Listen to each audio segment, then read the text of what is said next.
Take a look around you. Chances are there's a piece of paper somewhere nearby. It feels so ordinary, right? But what if I told you that that simple object was one of the most revolutionary inventions in all of human history? It literally changed the weight of our words, unshackled knowledge, and allowed ideas to fly across the world. So today, we're going to dive into the incredible story of how paper completely rewrote our world. Okay, let's start with a number. 120 kilograms. Any guesses what that is?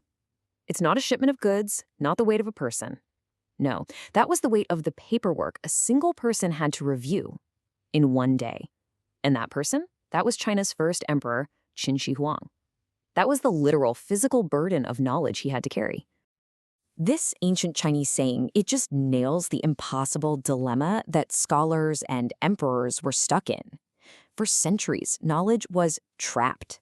I mean, you could write on luxurious silk, but it was astronomically expensive, or you could carve words onto heavy bamboo strips. It was a catch-22, a fundamental problem that was holding back the spread of ideas. So let's really dig into this idea, the weight of words. Because before paper, the simple act of recording and reading information was this monumental physical chore. Every single book was a logistical challenge, and every library was basically a warehouse. Spreading ideas didn't just require a sharp mind, it required some serious muscle. Think about this for a second. To be considered well-read, you literally had to be able to haul 5 carts full of bamboo books around with you. A single book, like the famous Records of the Grand Historian, would have weighed about 70 kilograms. It's wild. This wasn't just reading, it was basically weightlifting. So the choice was pretty stark, right? On one hand, you've got bamboo. It's cheap, but it's backbreakingly heavy. On the other hand, you've got silk, light, beautiful, but so expensive that pretty much only royalty could afford it. Knowledge could be cheap or it could be portable, but there was just no way it could be both. So, the world was just crying out for a solution, for some kind of material that was both cheap and light. And the person who answered that call? Well, he wasn't a famous scholar or a powerful general. He was a court official from a pretty humble background. His name was Cai Lun. Now, get this, he was a court official, a eunuch from a family of blacksmiths, and that background, well, it was kind of his superpower. He had the practical, hands-on knowledge of a craftsman, but also the resources and access of an imperial official. He was just uniquely positioned to not just see the problem, but to actually engineer a solution. And see, as the head of the imperial workshop, Cai Lun had everything he needed. He was in charge of the empire's best craftsmen, and he had a direct order to innovate from powerful people like Empress Deng Sui, who was a huge fan of literature. So for him, the problem of heavy books wasn't some abstract idea. It was a daily, practical challenge that he was literally tasked with solving. So how did he do it? How did he create a material that would literally change the world? Well, the answer lies in a totally revolutionary approach to raw materials and a brilliant, standardized process. His genius was in his ingredients. Just look at this list. Tree bark, old rags, hemp scraps, worn-out fishing nets. This was basically trash. He created something incredibly valuable from stuff people were throwing away. By using materials that weren't needed for food or clothing, he came up with a recipe that was dirt cheap and, as the histories put it, not in competition with the people. Just brilliant. And this was the real breakthrough. It wasn't just a recipe, it was a scalable, repeatable manufacturing process. Every step was crucial, chopping the materials, boiling them to break down the tough fibers, pounding them into a pulp, then forming and drying the sheets. This standardized method was the technical leap that made mass production of high-quality, affordable paper a reality. Now, to be clear, archaeologists have found some earlier, cruder forms of what you might call proto-paper, but those were really just simple mats of fiber. Cai Lun was the great innovator. He was the one who perfected the recipe, standardized the whole process, and turned a rough concept into a truly world-changing technology.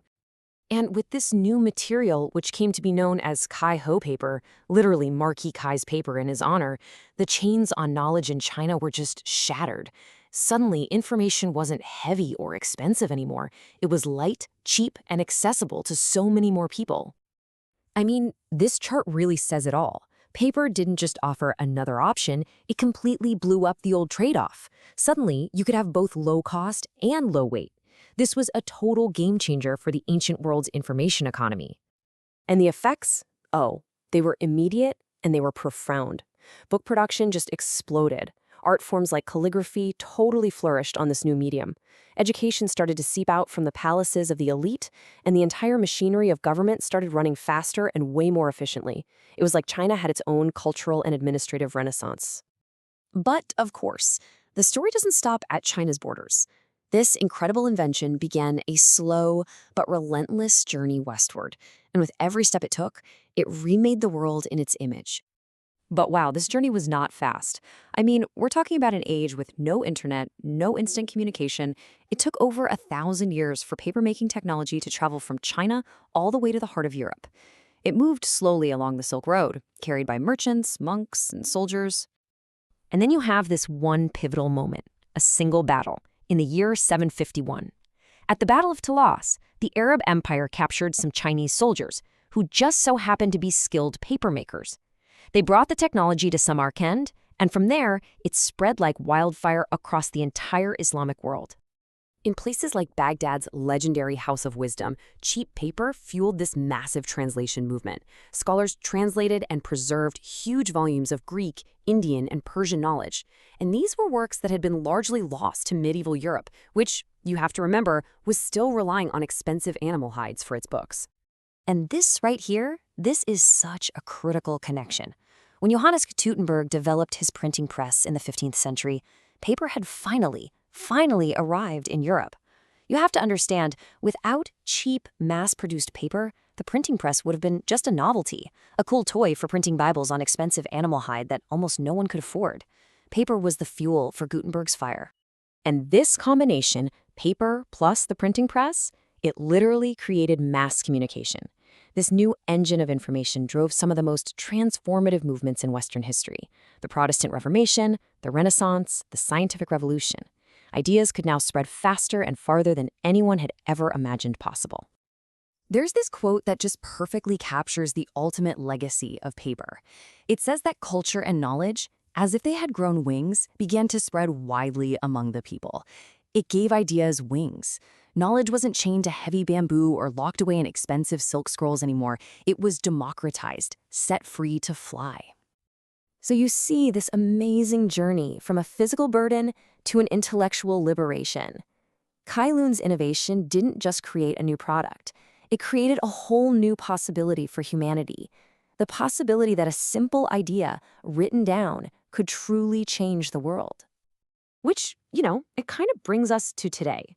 We live in a digital world where information seems truly weightless, moving at the speed of light. But is it? Or are we just creating new kinds of weight? The burden of information overload, the weight of digital decay, the challenge of sorting truth from all the noise? The revolution that Cai Lun started with a piece of paper, it's still going, and its central challenge is really the same as it's always been.